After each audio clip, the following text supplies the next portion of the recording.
Dear Jason, I read the texts between you and your dad from Sunday. You are missing the message of your father's love and concern for you. You two are so alike. Your passion for your beliefs, your conviction that you are verifiably right, your desire to have everyone you care about also believe what you do. You are the image of your father. What a deep relationship you two would have if you both believed the same thing. Meanwhile, you two are missing years of time together. Could you find a way to relate to your father on a different level? He's 80 years old. I fear that he will pass away someday with the two of you estranged. The message in 1 Corinthians 13:4-8 is that love does not keep account of the injury. It bears, believes, and hopes all things. It never fails. How you honor your father is a choice you can make. Could you choose to be warm and loving on just a social level? A hi dad, how are you doing? Text or phone call would mean so much to him. A few minutes of superficial chit-chat is all I'm suggesting. It would be a start. I understand you are close to selling your property. Let's try to find a warm and peaceful way to relate to each other before you move away. Love you, Mom. Dearest Mom, here is my response to your letter.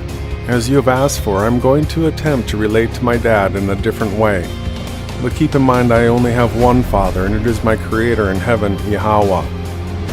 Due to Dad's age and his propensity to sit in front of the TV, I'm going to make a video response with visuals that should make this very easy to understand. There is nothing that I have not forgiven you and Dad for, and I bear no resentment. But having confronted the two of you with the truth, and having seen your reaction, I've been forced to address how it could be possible for my own parents to even look into the evidence that heliocentrism is the great deception. While reflecting on my upbringing, it has become stunningly obvious to me that you have never really taught me anything. The same will not be said about me with regards to you. Let's begin.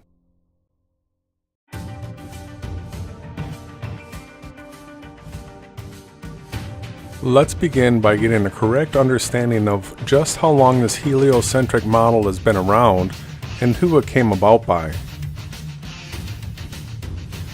While the sphericity of Earth was widely recognized in Greco-Roman astronomy from at least the 3rd century BC, the Earth's daily rotation and yearly orbit around the Sun was never universally accepted until the Copernican revolution.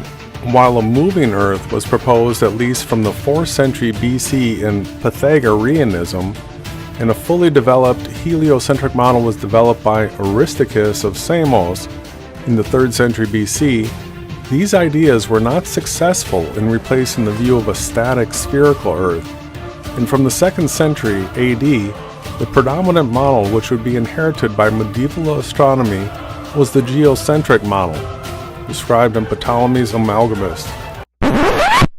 Yeah, I did read that correctly.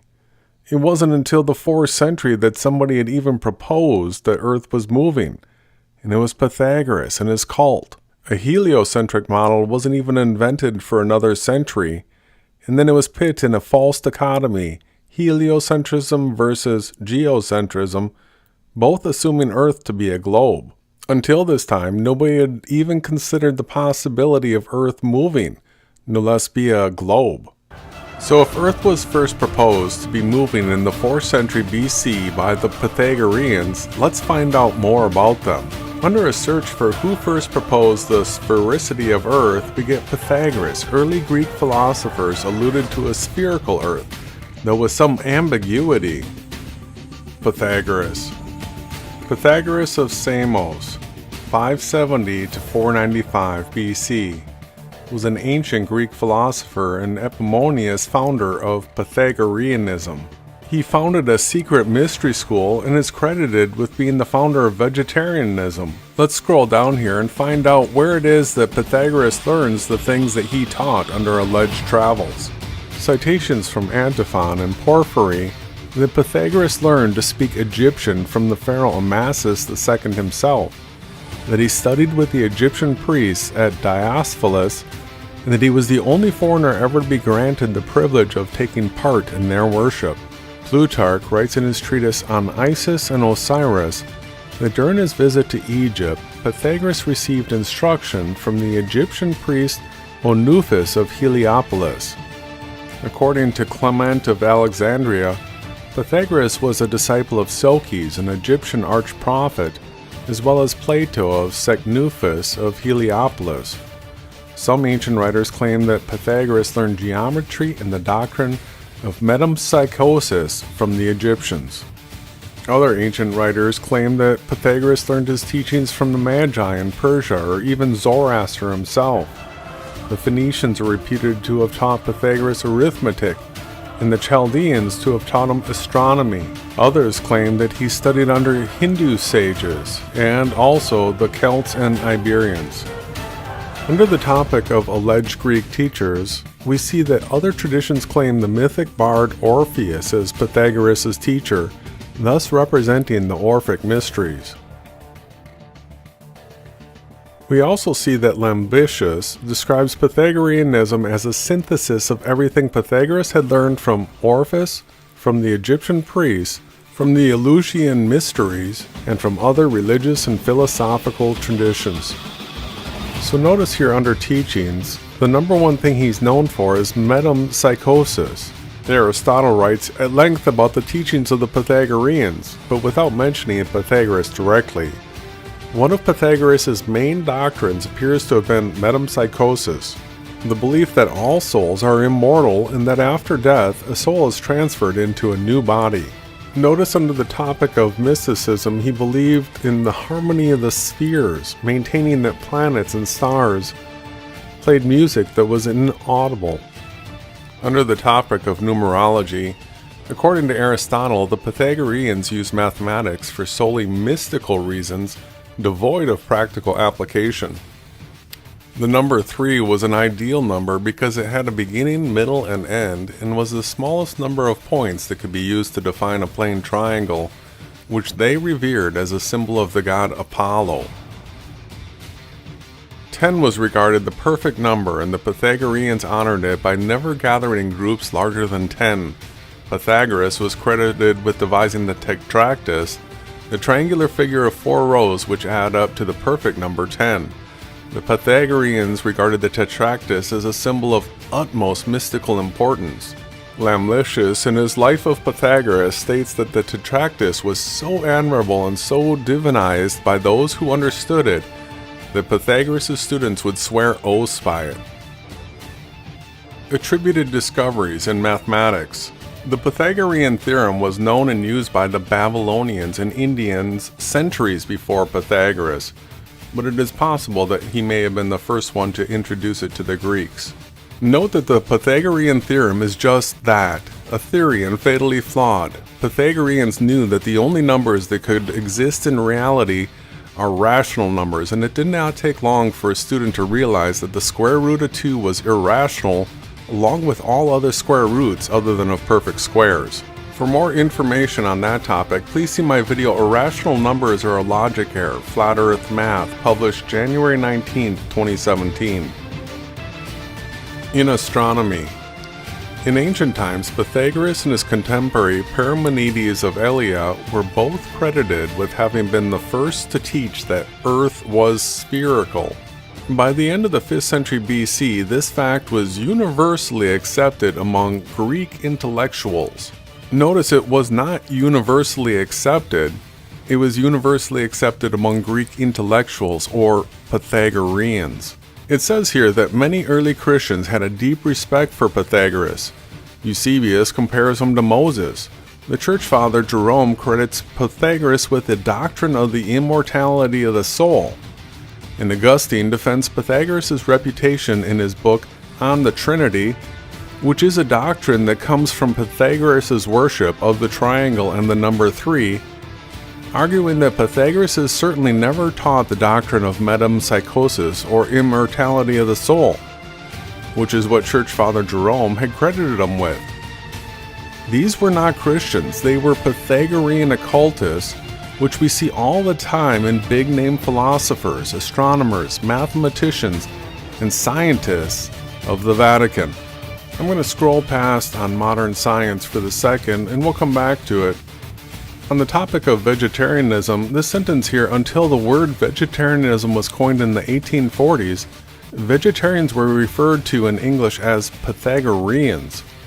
On Western esotericism, early modern European esotericism drew heavily on the teachings of Pythagoras. Johannes Reuchlin synthesized Pythagoreanism with Christian theology and Jewish Kabbalah, arguing that the Kabbalah and Pythagoreanism were both inspired by Mosaic tradition and that Pythagoras was therefore a Kabbalist.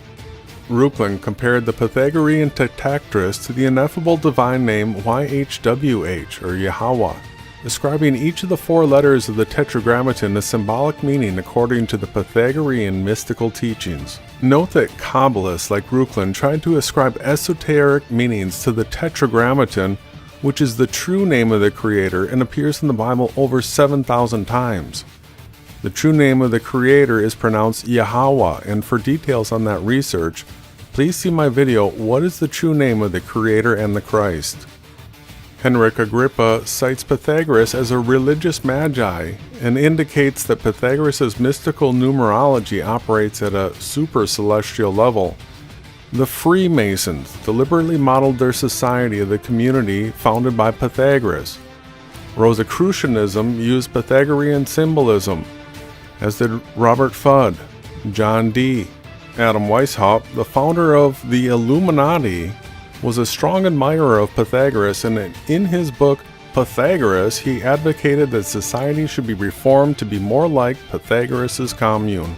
Wolfgang Amadeus Mozart incorporates Masonic and Pythagorean symbolism into his opera The Magic Flute. Let's scroll back up here to On Modern Science, and I'll make my point as to why I've been going into a lot of detail as to who Pythagoras was and what he taught. Now we will see who is responsible for modern-day Pythagoreanism. In his preface to his book On the Revolution of the Heavenly Spheres, Nicholas Copernicus cites various Pythagoreans as the most important influences on the development of his heliocentric model of the universe. Johannes Kepler considered himself to be a Pythagorean. He believed in the Pythagorean doctrine of musica universalis, and it was his search for the mathematical equations behind this doctrine that led to his discovery of the laws of planetary motion.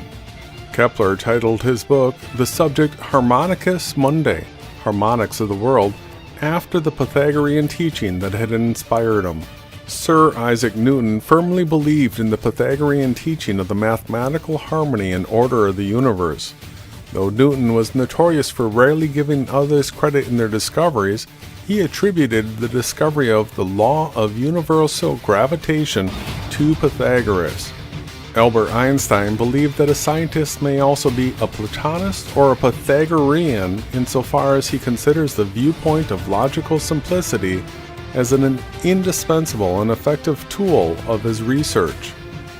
The English philosopher Alfred Whitehead declared that Einstein and other modern scientists like him are following the pure Pythagorean tradition.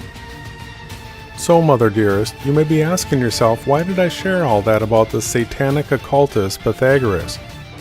The reason I shared all that is because the letter you sent me had a cover letter, which I just read, and 5 pages of copy and paste with absolutely no explanations for what these formulas are. You didn't go into any effort to explain any of this to me. I'm going to show you who you give your authority to and who you worship. Ronnie Harris of the Limitless channel and myself just did an extensive breakdown of the occultist Sir Isaac Newton in a recent hangout, but I will give you some of the highlights to whet your appetite.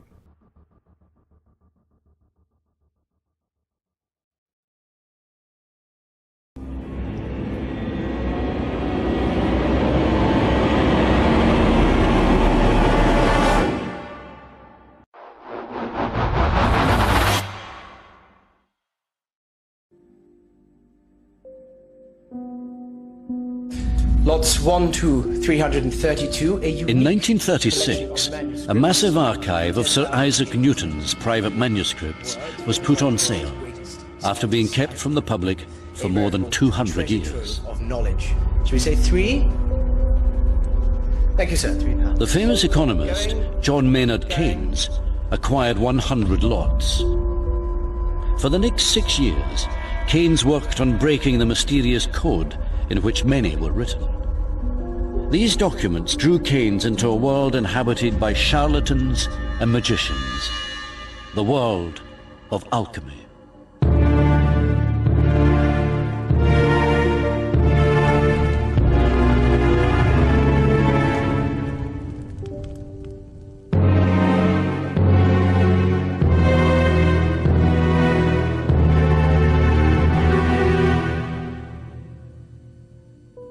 Once Keynes decoded these documents, his view of Newton was shattered.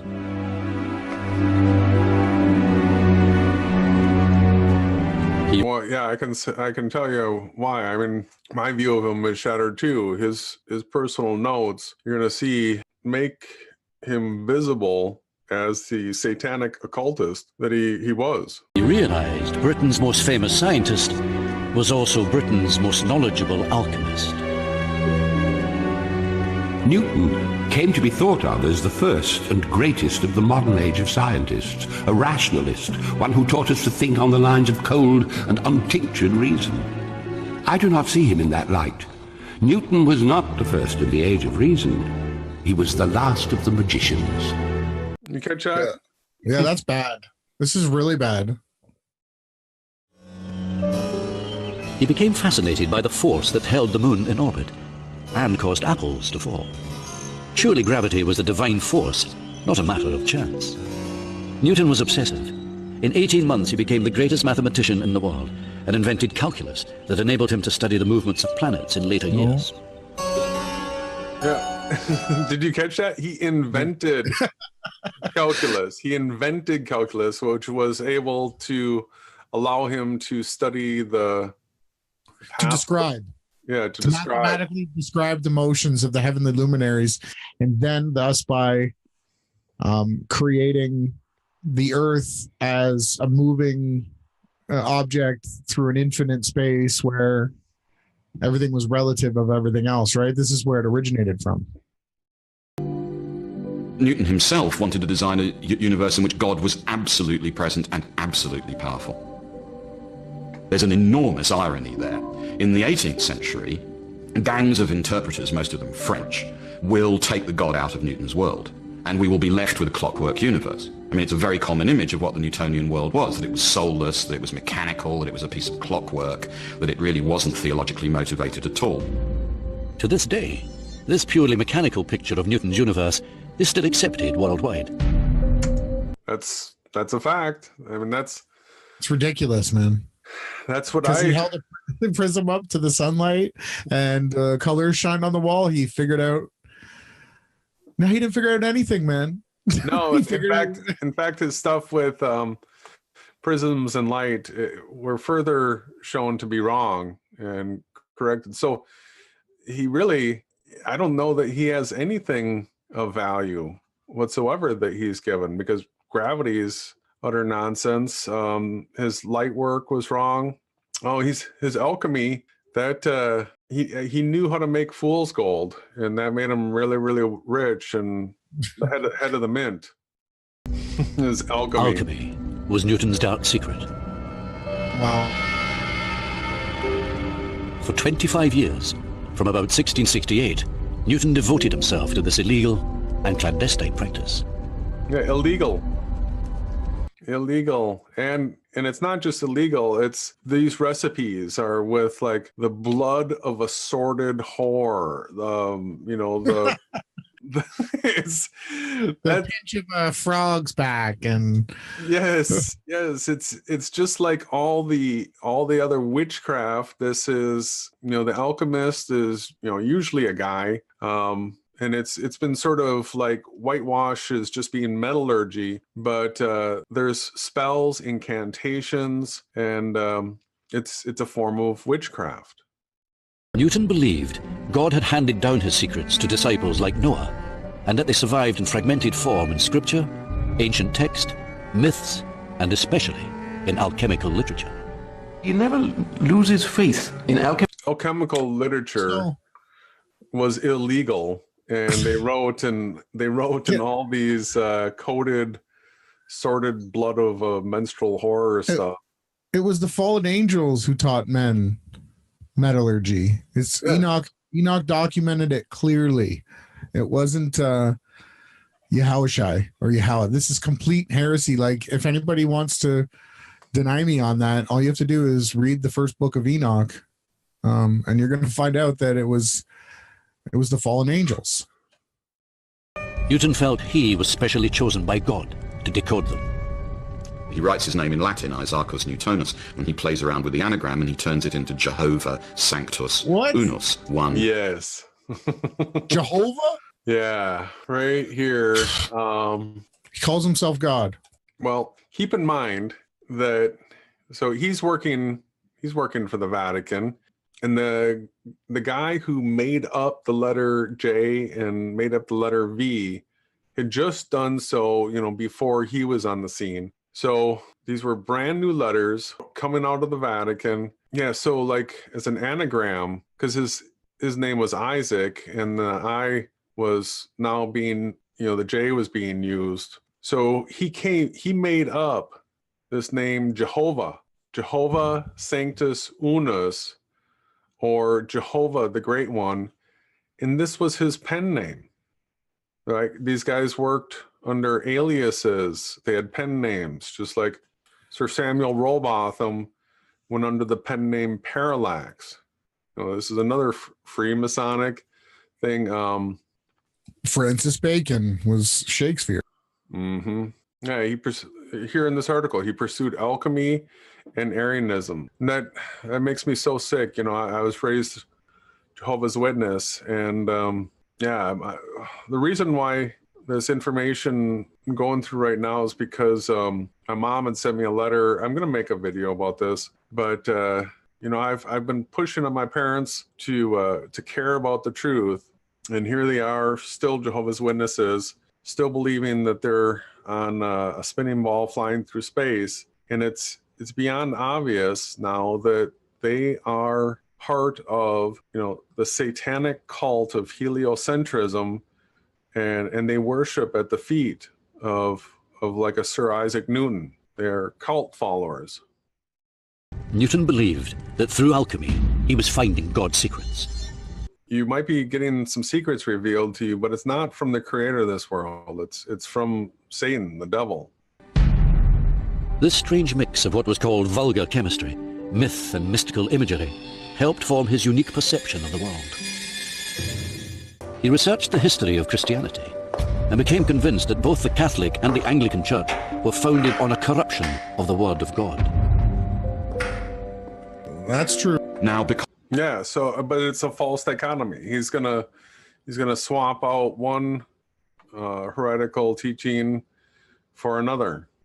Because Newton was so convinced that God is extremely powerful and unique, Newton, as the saying goes, reads himself into heresy. In other words, Newton begins to minimize, to play down, eventually to deny the divinity of Christ. And Newton comes to the conclusion very early on that the Trinity is a blasphemy on the first commandment. That's bad. Deny that Yahushua was God. That's exactly what the Antichrist spirit does. A heretic, like a witch, is a threat, not just to truth, but to you. It's a physical threat. It's going to compromise and corrupt the community. So very often, we know from witch hunts, that the mob, the people, will take direct action against these sorts of individuals. So yeah, if he was caught practicing this alchemy, the good Christians back then that know that this is wrong would have probably hunted him down and burned him. That's how you deal with a witch or a sorcerer. Well, another thing that's really crazy about that is that I read an article on the Drudge that said that America, the women are like some crazy amount. I think the amount of witches now outnumber the Christians. And that's the reason why this world needs to burn. Scary. Get rid of all those witches. Newton became convinced God foresaw that the Catholics would corrupt pure Christianity.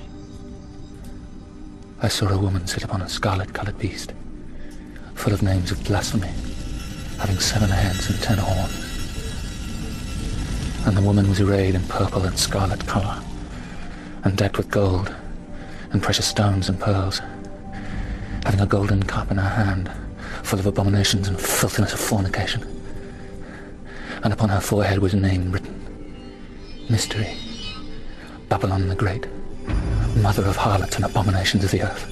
The commentator here is going to make it sound like Isaac was against all this, but it's pretty obvious from the position that he's in that he was glorifying it, and that he knows that he's part of Mystery Babylon. He's like one of the top guys in it, president of the Royal Society, and the Vatican.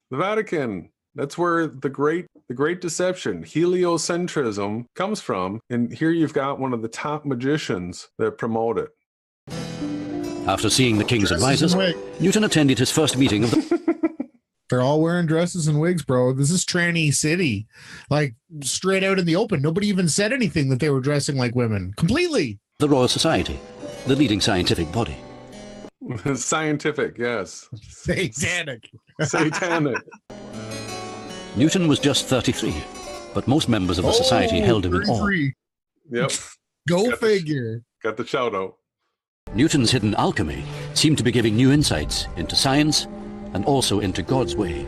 His grand project was to understand all God's secrets, of the creation, of the forces that held the universe together, and of God's plans for the second coming of Christ and the return to pure Christianity. And he ultimately becomes convinced that he is in fact special. He has the special confidence of God. Newton thought ancient temples also held secrets only chosen people like himself could unravel. And the Masons. He was fascinated by... Right. Because they built them. And we'll get to that. You know, the secrets are within the Great Pyramids and Stonehenge, right? Oh, yeah. Because they made them. Yeah, not that long ago. In his hand, Halley had the seeds of Newton's The Principia Mathematica, published in 1687.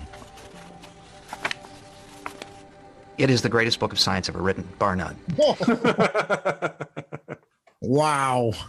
This is saying that something on one end of the universe, billions of miles away, actually exerts an attraction through all the intervening material on one tiny particle on the other side of the universe. That is an extraordinary thought, and in my view and the view of everybody else who's looked at it, there is simply nothing like that in physics up to that point. Yeah. Newton had grown very close to a brilliant young mathematician and alchemist, Nicola Fatio de Douillet.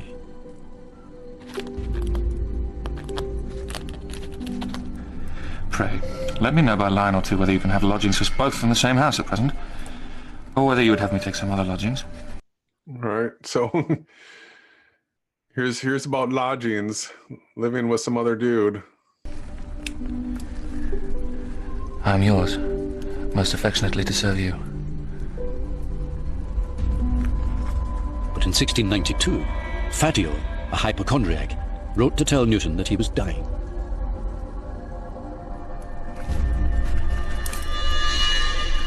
I last night received your letter, with which how much I was affected, I cannot express. Pray, procure the advice and assistance of physicians before it be too late. And if you want any money, I will supply you. Sir, with my prayers for your recovery, I rest. Your most affectionate and faithful friend to serve you.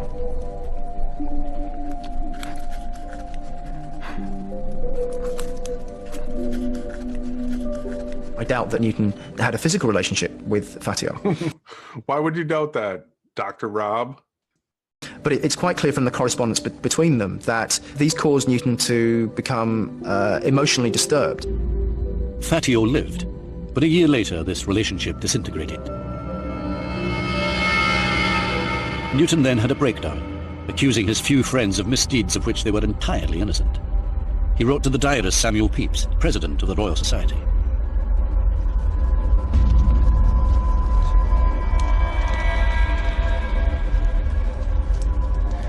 I am extremely troubled at the embroilment I am in, and have not slept well this 12-month, nor have my former consistency of mind. I never designed to get anything by your interest, nor by King James's favour.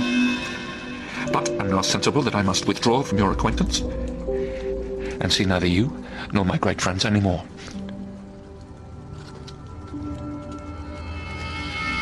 Newton also wrote an even more vicious letter to his friend John Locke. Newton accused him of trying to embroil me with women. And when told Locke was ill, wrote, "'Twere better if you were dead." So somebody came out and said, hey, just get yourself a girlfriend. And he comes back with, you'd be better off dead. Wow. Yeah, Newton was a homo. He was a fag. So there were a few clips from the Limitless channel and myself's Beyond Flat Earth Hangout titled Sir Isaac Newton Exposed, Mystery Babylon Revealed. Globe believers are part of a satanic cult. Stream live December 1st, Winter Solstice 2018. But there is more, a lot more, about Sir Isaac Newton. We have only scratched the surface. Sir Isaac Newton and the Doomsday Temple revealed Sir Isaac Newton, the grand architect of modern mathematics, physics, and optics, practiced ancient psychomagic to drive a deeply mystical, hidden, apocalyptic agenda. Albeit the last sentence is highly counterintuitive, every word is accurate. 2 centuries after Newton's death, thousands of unpublished papers revealed this master of the universe was a heretical magician who, under the noses of Europe's political and religious leaders, was secretly Europe's leading alchemist in esoteric communion with ancient spirits. Having spent 5 decades exploring the macro and micro mechanics of the universe seeking a date for Armageddon, Newton finally decoded it from the measurements and proportions of the legendary Solomon's Temple. He also said that the world would end in 2060 AD, but then later changed it to 2016. Newton the Alchemist. Sir Isaac Newton and the Doomsday Temple. As Newton matured, he became more heavily absorbed in esoteric thinking. He distanced from his previous Cartesian mechanistic worldview, and this transition made him a perfect candidate for Freemasonry. Perfect candidate, right? He was a founding father along with the other occultists at the Royal Society in the Vatican. It goes on, Freemasonry maintains the wisdom of ancient cultures through a series of metaphorical rituals called degrees, based on biblical events and buildings.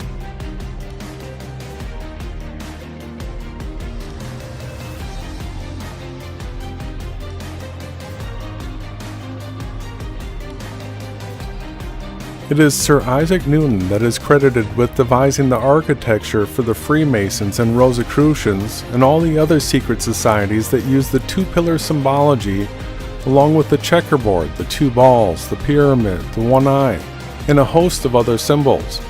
Everything in this image is attached to satanic symbology. Now this is the kind of stuff you can't make up. It says, "To all the free and arrested Masons, greetings on the face of the globe." See, at this point, I guess they weren't burning them anymore, but these heretics were being locked up.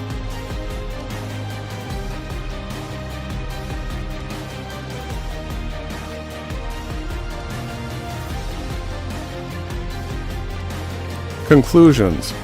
Behind his Christian veneer, Sir Isaac Newton was a deeply mystical occultist obsessed with ancient mystical texts and obscure spiritual dynamics. Now we know Newton a little better, let's have a look at that story about the apple falling on his head and inspiring his law of gravity. There is no moment in 1666 or any other year where a theory of gravity occurred to Newton in a flash. He would continue to muse over gravity for 2 decades, and much of his earliest writings on the subject are in Latin, a language he did not adopt until 1667 at the earliest. The apple story reflects Eve in the Garden of Eden being tempted by the forbidden fruit of the tree of knowledge. Newton sought unholy esoteric knowledge through the study of alchemy and occult practice, and just like Eve, he ate the fruits of knowledge. I could go on and on about Sir Isaac Newton, knighted Freemason, but let's wrap him up with what the homosexual community has to say about him. He is clearly the reason why the LGBTQ community used the rainbow or the spectrum as their MK Ultra symbology, along with the use of the colors pink and violet. The documentary I showed you clips of earlier skipped over another man Newton shared a room with. In 1663, Newton began to share rooms at Cambridge with John Wickens. They lived together for 20 years. In that time, they became very close, hardly surprising. Young John assisted Newton in his early experiments, including those into the colors of the rainbow. Though whether John understood what Newton was doing is another question.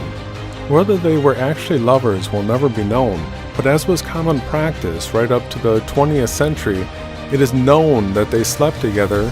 By slept together, I mean slept together. The academic curriculum at universities at the time was based on the classics, and all young undergraduates would have been taught about the ancient Greeks and their same-sex practices. It is possible that many students would have secretly followed the practice themselves in imitation of the great civilization and wouldn't have considered it immoral or sodomy.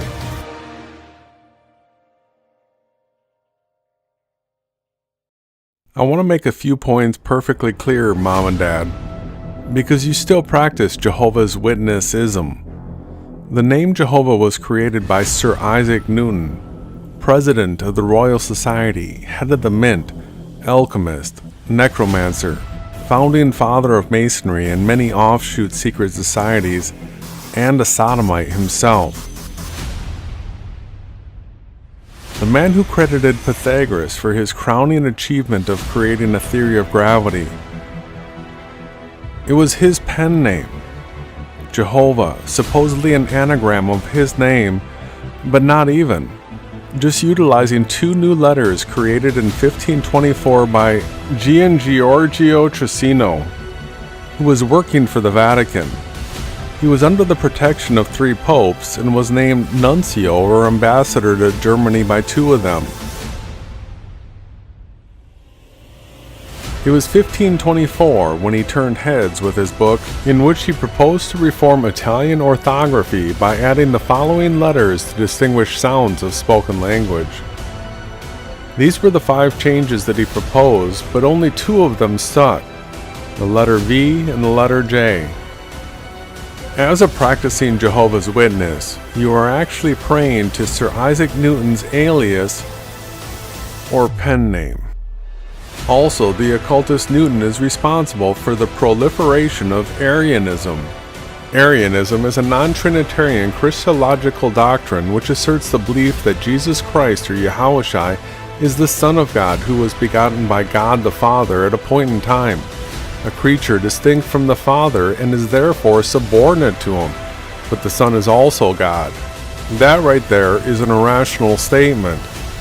But the Arian concept of Christ is based on the belief that the Son of God did not always exist but was begotten within the time by God the Father. That is what Jehovah's Witnesses teach.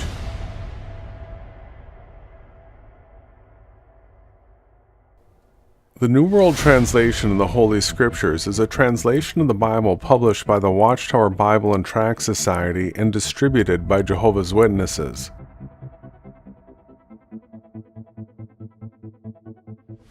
The Greek master text by the Cambridge University scholars B.F. Westcott and F.J. Hort was used as the basis for translating the New Testament into English.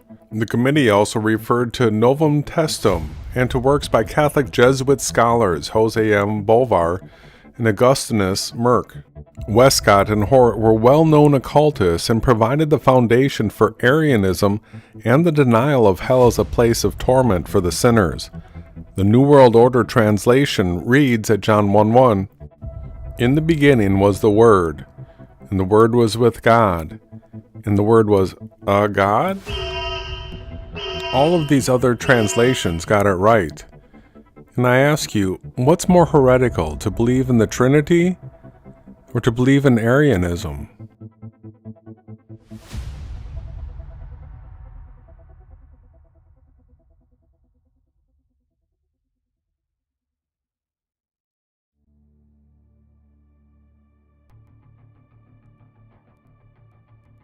A particle of a tire rotating around an axle, a tetherball around its post, and the seats of a Ferris wheel can all be described by F equals ma.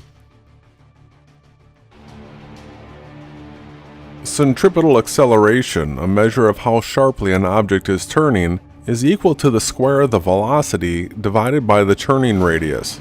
This formulation is crucial and must be accurate for vehicle design, carnival ride design. It is true that vehicles and carnival rides make great visuals for debunking heliocentrism, and the truth is hidden in plain sight.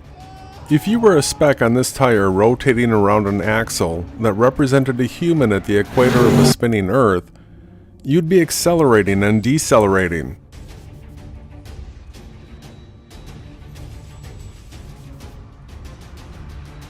Now I want you to watch the motion of this white spot.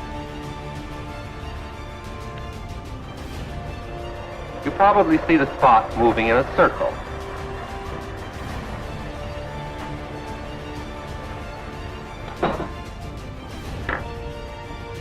But this is what its path is actually like in the Earth's frame of reference. If you were to do the math, with Earth spinning over 1,000 miles per hour at the equator, 66,000 miles per hour around the Sun, and over 500,000 miles per hour around the galaxy, the acceleration and deceleration would be beyond anything our minds can conceptualize. This carnival ride makes people vomit at a few miles per hour, but the occultists want you to pay attention to the Ferris wheel in the background that only rotates in a fixed frame of reference.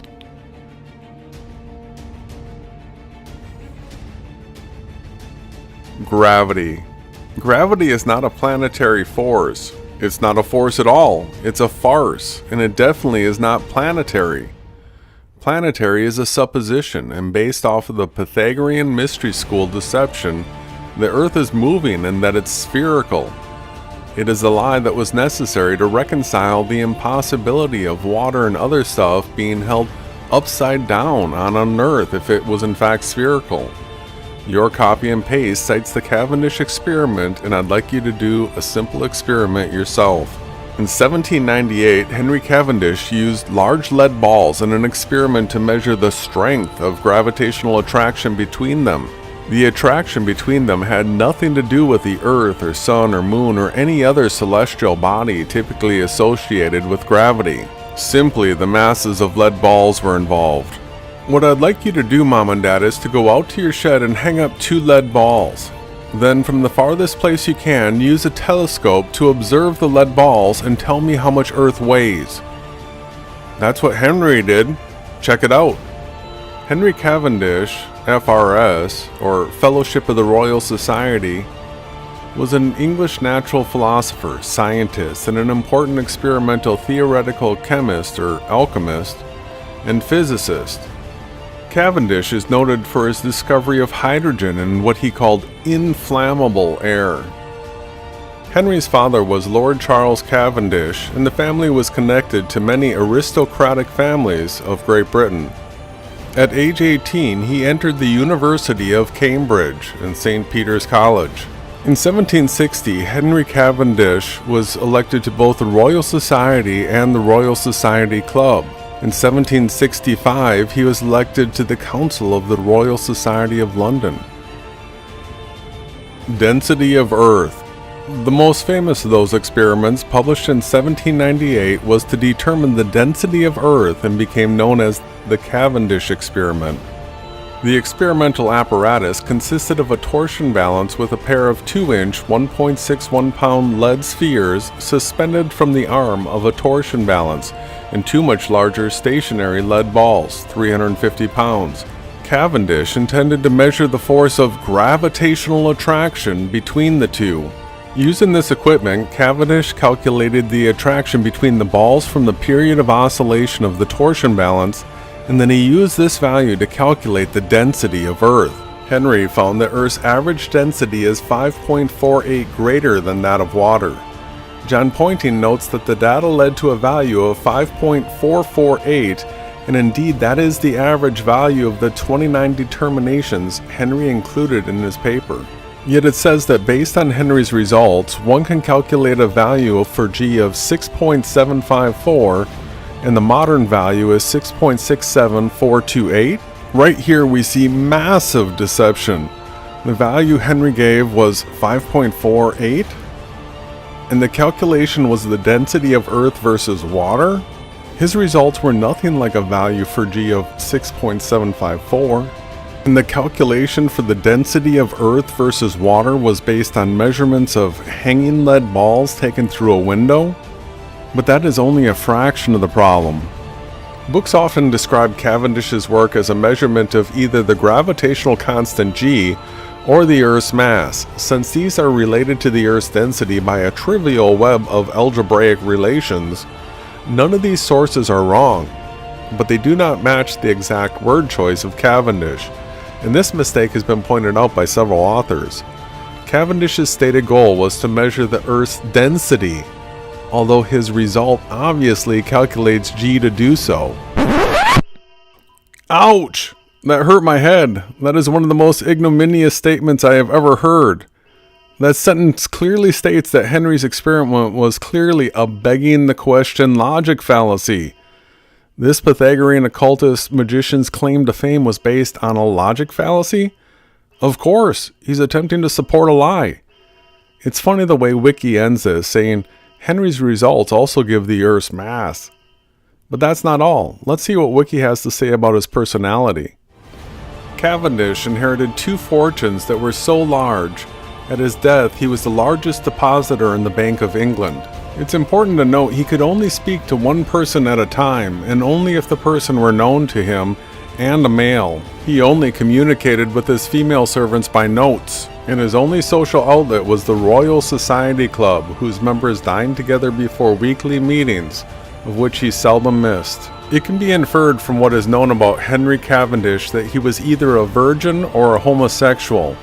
Considering that he was a Pythagorean and a member of the Royal Society, I heavily lean towards Henry being a fag. And by the way, Mom, your sacred geometry craftwork is Kabbalist and your monarch butterflies are MK Ultra.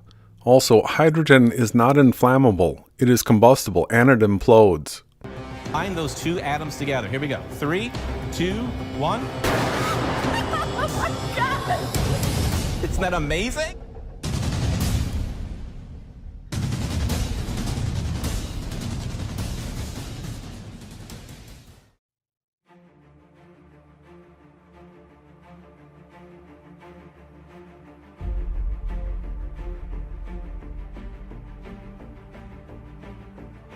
Everyone knew that the Earth was not spinning up until the time of Pythagoras. His occult mystery school was the first to even suggest the possibility. Pythagoras knew that he had to first propose Earth's movement to suggest that it's a sphere. Well, guess what? The Pythagoreans have survived up until this day. They worship Babylon the Great.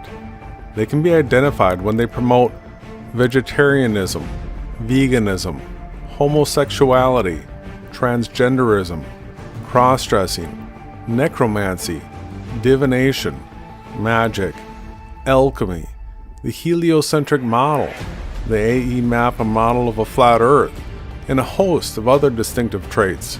It was the Vatican that super revived Mystery Babylon when it promoted and protected occultists like Sir Isaac Newton, Sir Francis Bacon, and a host of other sirs. From a core group of satanic occultists sprang a myriad of secret societies and organizations.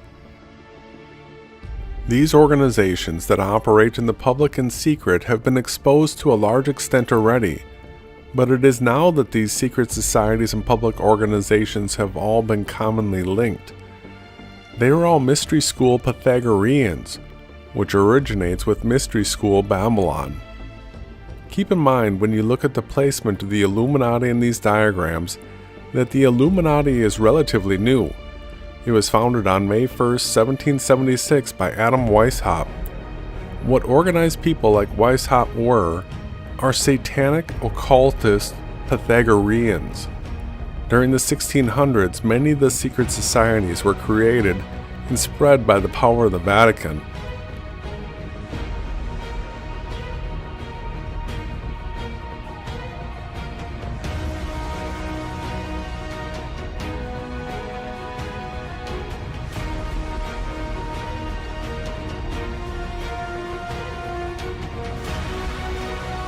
And it is now that Apollo is being thrown down.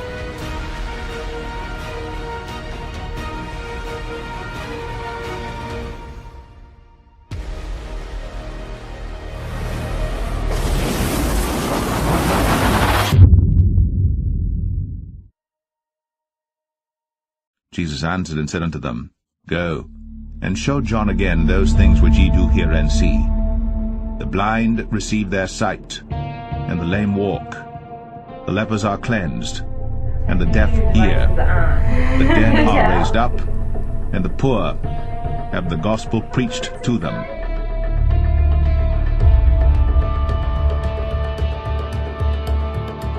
Dann auch nicht immer so klar. Und da sind sie dann, die Kenianer. Der nächste hier,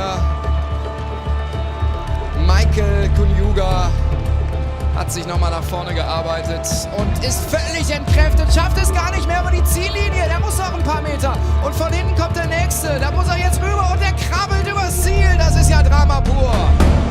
Aber er hat es gerade noch so geschafft. Michael Kunyuga.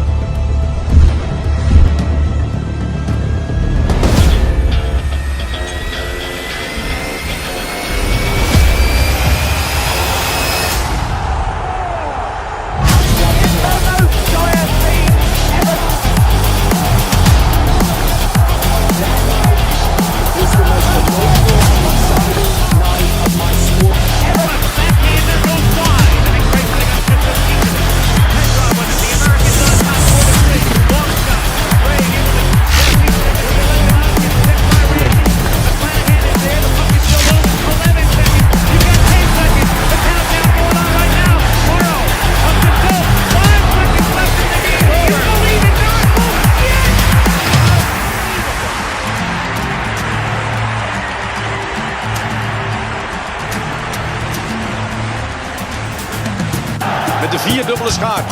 Leonardo. Leonardo. Leonardo.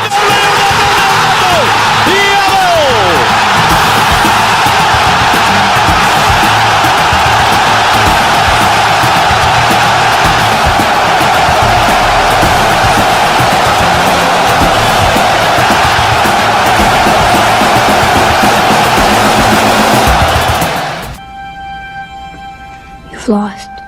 You just don't know it. I've lost. Look at the board. I have. Move.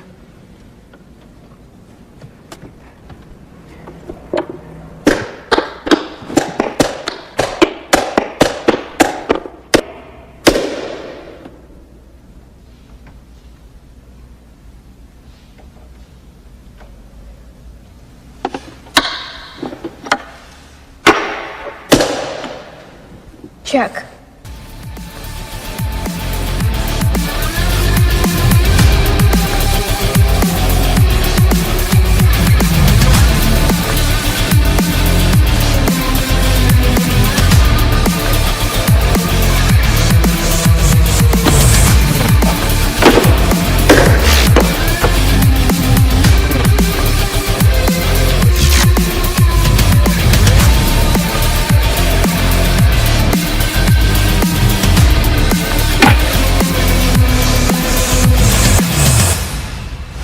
Good game.